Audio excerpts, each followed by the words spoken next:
தன்னுடைய ஜீவனை கொடுக்கறதுக்கு இறங்கி வந்த போது 12 பேரை செலக்ட் பண்ணாராம். உங்ககிட்ட மட்டும் அந்த பதவியை கொடுத்துருந்தா, எப்பா இந்த மாதிரி உலகமெல்லாம் சுவிசேஷம் கொண்டு போகப்படுகிற ஒரு பெரிய வேலையை நான் செய்ய போகிறேன், எஸ்டாப்ளிஷ் பண்ண போகிறேன் எருசலேமில், ஒரு 12 பேரை செலக்ட் பண்ணு அப்படின்னு நம்மகிட்ட கொடுத்துருந்தா சத்தியமாக இந்த பேதுரு யோவானை சந்திருக்க மாட்டோம். செலக்ட் பண்ணியிருப்பீங்க. ஆனால் யாரை செலக்ட் பண்ணாரு? நானாவது 8ஆம் கிளாஸ் படிச்சிருக்கேங்க. அந்த பேக்குங்க ஒரு நாளும் பள்ளிக்கூடத்துக்கு போனதில்லை. 12 பேர் கதையை எடுத்தீங்கன்னா எல்லாம் கை நாட்டு. ஒன்று கூட என்ன செய்யல. வேதம் சொல்லுது படிப்பறியாதவங்க, பேதைகள். பேதைகள்னா பேக்குங்க, சரியான பேக்குங்களை, படிப்பறியாதவர்களை ஆண்டவர் எடுத்தார். எதுக்கு? இந்த திருச்சபையை உருவாக்குறதுக்கு. நல்லா கவனிங்க.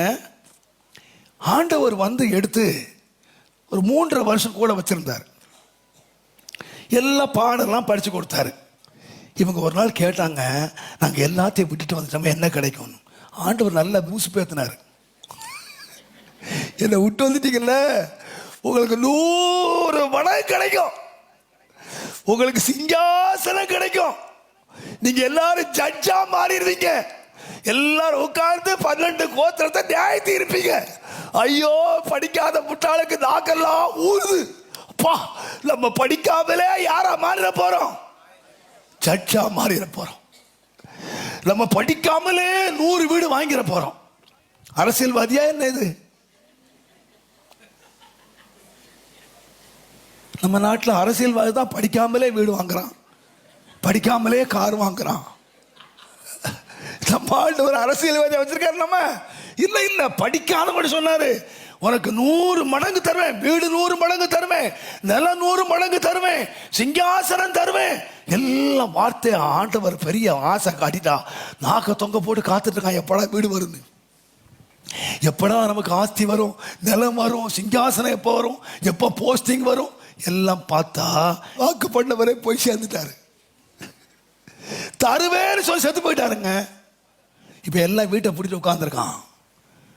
இப்ப டேய், நமக்கு சிங்காசனம் வேண்டாம், வீடு வேண்டாம், திங்கிறக்கு என்ன கிடைச்சா போதும், சோறு கிடைச்சா போதும்டா, எவ்வளவு நாள்டா பூட்டிக்கிட்டே இருக்கிறது. அப்போ ஒரு நாள் ஒருத்தன் சொன்னான், பேதுரு, ஏய் கவலைப்படாதீங்க, நம்ம விட்ட போட்டு அங்கதான் இருக்கு, நம்ம கலத்துனதெல்லாம் காற்றடிச்சு போயிடக்குள்ளதான் இருக்கு,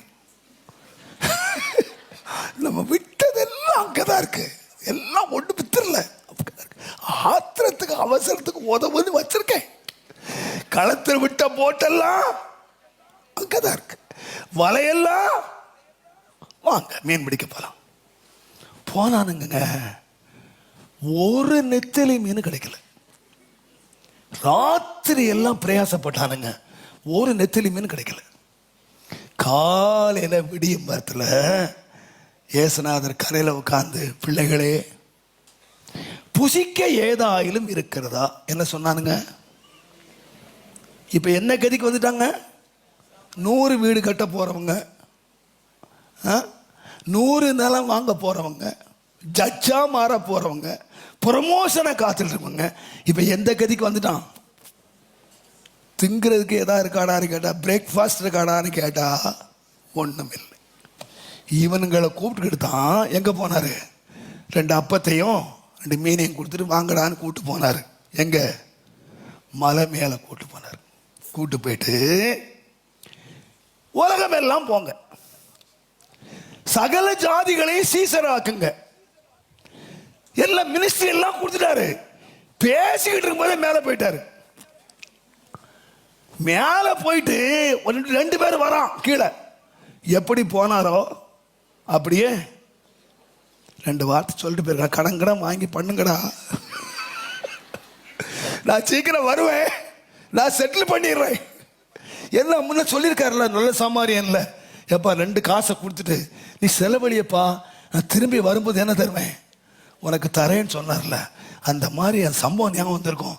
நம்ம ஆண்டவர் போயிட்டு நம்ம கடன் வாங்கி பண்ணிட்டா அவர் திரும்பி வரும்போது அதுவும் சொல்லலை, இவன் சொல்றான் எப்படி போனாரோ அப்படியே வருவார். கொடுக்கவும் இல்லை, இனி வந்து கொடுப்பாருங்கிறக்கும் கேரண்டி இல்லை. ஆனால் எங்கே போகணுமா சொல்லுங்க? உலகம் எல்லாம் போகணும். ஏங்க, நீங்கள் ஒரு ஆஃபீஸில் வேலை செய்கிறீங்க, உங்கள் பியூனை கூப்பிட்டு, ஏப்பா சென்னையில் போய் அவசரமாக இதை வாங்கிட்டு வந்திருப்பா சார், ஓலா கொடுங்க சார், சென்னைக்கு போகிறக்கு போயிடுவானா? நீங்கள் என்னதான் ஆஃபீஸராக இருங்க, என்னதான் அதிகாரத்தில் இருங்க, சீக்கிரம் போயிட்டு வந்திருப்பானா? துட்டு கொடு சார், டாக்ஸி கொடு சார், காசு இல்லைன்னா பைக் வாங்கி கொடு சார், உங்கள் பிள்ளைகிட்ட போவானா? ஏங்க, ஆவடியில் இருந்து அம்பத்தூருக்கே போக மாட்டேன், இவர் எருசலேமில் உட்காந்துட்டு உலகம் எல்லாம் போன்னு சொல்லிட்டு சும்மா போயிட்டாருங்க. 10 பைசா கொடுத்தாரா? கொடுக்கலங்க. ஆனால் இவனுங்களும் கேட்கல, மரமண்ட ஒருத்தனும் கேட்கல, காசு என்ன பண்றதுன்னு. நான் மட்டும் பேதர்வா இருந்தா எல்லாரையும் கூட்டு வச்சு, டேய் இந்த மாதிரி கழுத்து எடுத்துட்டு போயிட்டாரு, 100 வீடு தருவேன்னாரு, 100 நிலம் தருவேன்னாரு, போஸ்ட் தருவேன்னாரு, ஜட்ஜா வச்சிருவேன்னு சொன்னாரு, அத்தனை ஏமாத்திட்டு போயிட்டான்டா அந்த ஆளு. இந்த மாதிரி நம்ம ஏமாந்த நம்ம வேலையை பார்க்க வேண்டியதான். அப்படியே விசுவாசம் வந்துட்டா என்ன செய்வோம்?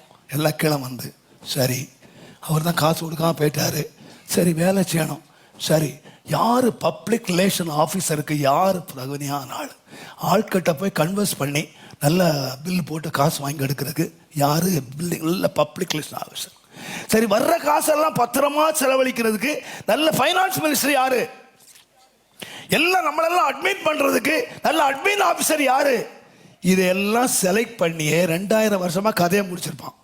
நீங்க ஒருத்தரும் வந்திருக்க மாட்டீங்க. ஆனா காசே இல்லைங்க.